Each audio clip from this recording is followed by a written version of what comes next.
and welcome to my video that is in reply to a bunch of questions I've been getting. So I signed up for an internet service that allowed people to leave anonymous questions and messages to me. First of all, thank you if you took 5 minutes to write something to me. Some of those messages were so beautiful, some were eye-opening, and some were just very amusing. Thank you so much. And then I got between half a dozen and a dozen questions asking about my relationship with my husband, and I understand that it is a very confusing topic. I came out about a year and a half ago to our family and friends.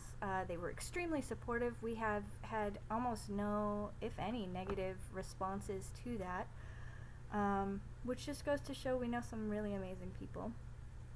And we've been in a lifestyle for 7 years now. Quite a few of those obviously were closeted.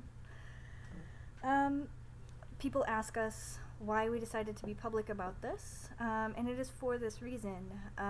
We didn't have a lot of resources when we started with this, and we had a lot of questions, and it felt a little weird because we were raised to think that, at least I specifically was raised to think that anything outside of the traditional monogamous relationship might be wrong or dirty or trashy or taboo or things like that. So it took learning a lot of things and reading a lot of things to learn that that's not the case.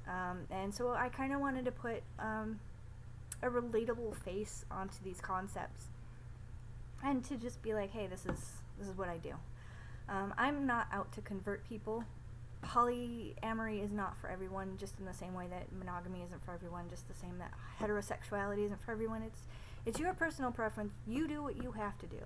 I'm just going to I'm explaining about some concepts and theories and things and how this works for me and for us to kind of make it easier for you to explain, because I did post about this, but it's a lot of stuff to read, and I think videos get across a lot better.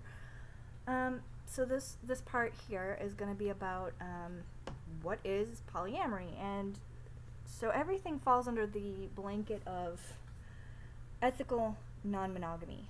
And what that means is, ethical essentially means don't be a dick. We have rules, we have boundaries, we have expectations, and following those means that's the ethical part.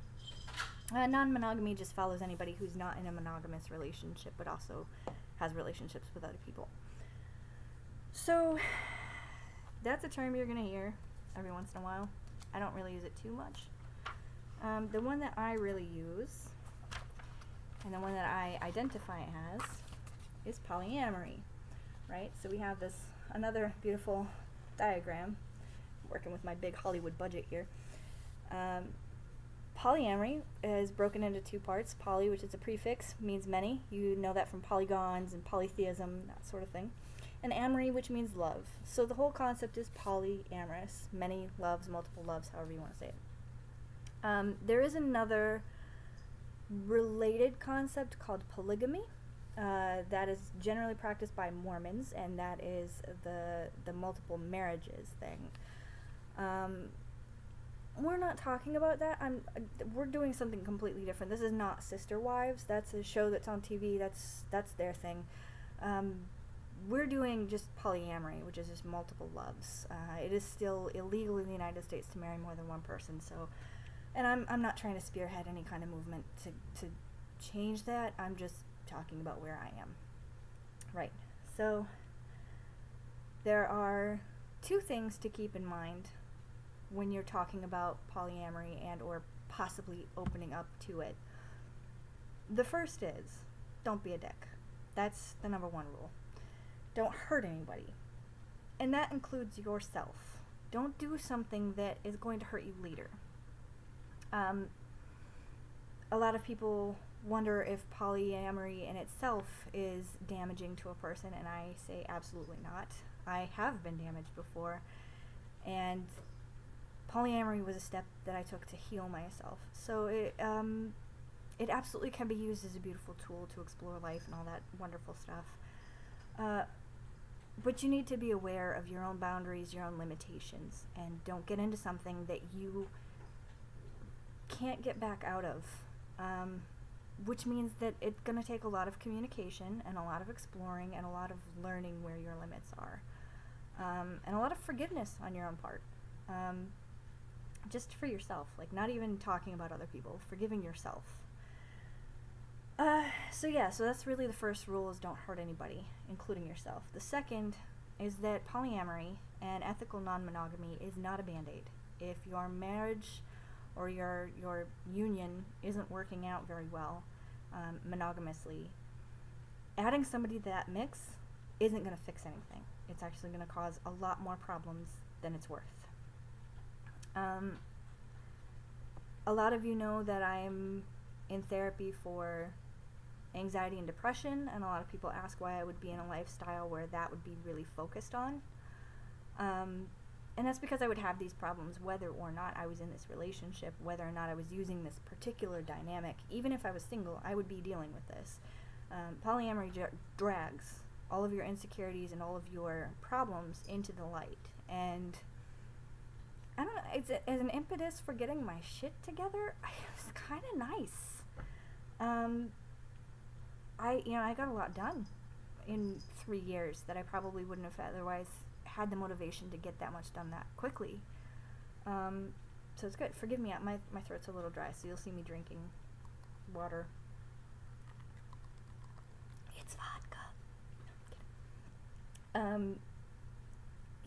So you're gonna, you're gonna have to work on a lot of things. One of the biggest things that I had to work on was this concept that women aren't supposed to talk about what's actually bothering them, and I know a lot of people relate to this because I see memes shared on my Facebook feed all the time about how you can ask a woman how she's feeling, and if she says I'm fine, generally that means she's not fine. And learning how to say, actually I'm really bothered by, and being really honest about that without being confrontational is a very difficult skill to learn when literally you are conditioned to do that since you were a child. So it takes those things. It takes amazing communication, and it takes away some of those bad habits that you have. And it's constantly a work in progress. But yeah, that means that polyamory is not a band-aid, and in fact it will make you work on the things that you are insecure about. And let me tell you, everybody in this world has something that they are insecure about relationship-wise. There's always something that they feel just makes them weak or whatever. I don't even know exactly what it is for other people. I just know what it is for me. And I will get to that and how that's addressed later. So the first 2 rules: don't be a dick, and it's not a band-aid.